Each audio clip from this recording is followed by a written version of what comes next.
அந்த ஆளுக்கு பேச தெரியாது, அவர்கிட்ட கொஞ்சம் எச்சரிக்கையாக நடந்துக்கோ அப்படின்னு சொல்கிறது உண்டு. அப்படின்னா என்ன அர்த்தம்? அவர் இன்னமும் குழந்தையாகவே இருக்கிறாரு, இன்னும் பேச்சு வரலன்னு அர்த்தம்? அப்படி இல்லை, அவருக்கு நாகரிகமாக பேச தெரியலன்னு அர்த்தம். பேசுறதுங்கிறது மனுஷனால் மட்டுமே முடியக்கூடிய ஒரு காரியம். அப்படி இருந்தும் அதோட பெருமையை அவன் இன்னமும் சரியாக புரிஞ்சிக்கலன்னு தான் சொல்லணும். அதனால தான் அவன் அளவுக்கு அதிகமாக வார்த்தைகளை கொட்டி போடுறான். அதுக்கப்புறம் அதையெல்லாம் திருப்பி அள்ள முடியாமல் கிடந்து கஷ்டப்படுறான். கொட்டின வார்த்தையை அள்ள முடியுமா? ஒருத்தரை இன்னைக்கு பார்த்து முட்டாள்னு திட்டி போடுறீங்க, நாளைக்கு மறுபடியும் அவர்கிட்ட போய் நேற்றுக்கு உன்னை முட்டாள்னு சொல்லிவிட்டேன், அந்த வார்த்தையை திருப்பி கொடு, வாங்கிட்டு போயிடுறேன் அப்படின்னு நான் சொல்ல முடியும்? அவன் கோபக்காரனாக இருந்தால் நேற்றுக்கே அதை வேறு விதமாக அவங்களுக்கு திருப்பி கொடுத்துருப்பான். உலகத்தில் எவ்வளவோ ஜீவராசிகள் இருக்குது, அதுக்கெல்லாம் வாய் இருக்குது. அந்த வாயெல்லாம் எதுக்கு உபயோகம்? சாப்பிட்றதுக்காக. ஆனால் நமக்கு இருக்கிற வாய் சாப்பிட்றதுக்காக மட்டும் இல்லை, பேசுகிறதுக்காகவும் தான். பேச முடியலன்னா வாய் இருந்தால் கூட அது வாயில்லா ஜீவன் தான். ஒரு பையனை பார்த்து அது வாய் உள்ள புள்ள பொழைச்சிக்கும் அப்படின்னா மற்ற பையன்களுக்கெல்லாம் முகத்தில் வாயே இல்லைன்னு அர்த்தம்? அப்படி இல்லை, அந்த பையன் கொஞ்சம் கெட்டிக்காரத்தனமாக பேசுவான்னு அர்த்தம். அதனால் எப்படி பேசணும் அப்படிங்கிறத நாம் முக்கியமாக தெரிஞ்சுக்கணும். இதுக்கு 8 விதமான குறிப்புகளை நம்ம பெரியவங்க சொல்லியிருக்கிறாங்க. பேச்சுக்கு 8 அங்கங்கள் உண்டு அப்படின்னு அவங்க சொல்கிறாங்க. அதெல்லாம் என்னென்ன அப்படின்னா, உண்மை, நன்மை, அன்பு, நிதானம், இனிமை, ஆழம், சமயமறிதல், சபையறிதல். இந்த 8 தன்மையும் பேச்சில் இருக்கணுமா. இதையே கொஞ்சம் விவரமாக சில பேர் போர்டில் எழுதி வச்சுருப்பாங்க.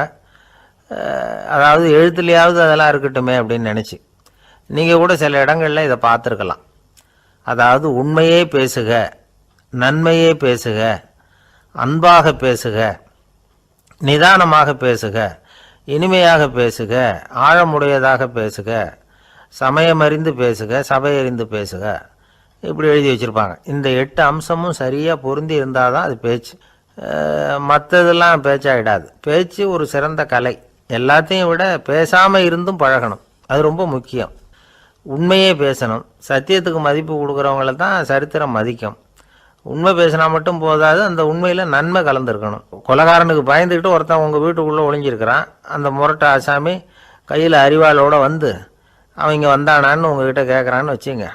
உண்மை தான் உயர்வு தரும் அப்படின்னு நினச்சிக்கிட்டு, ஆமாம் உள்ளே தான் இருக்கிறான், அடுப்பங்கரையில் குதிருக்கு பின்னாடி உட்காந்துருக்கிறான், போய் பிடிச்சிட்டு போங்க அப்படின்னு நான் சொல்லுவீங்க? அது நன்மை இல்லாத உண்மை. அதனால் பிரயோஜனம் கிடையாது. அதே மாதிரி உங்கள் பேச்சில் அன்பு இருக்கணும், நிதானம் இருக்கணும், இனிமை இருக்கணும், சிந்தித்து பேசணும். சமயம் அறிந்து பேசுகிறதும் முக்கியம்.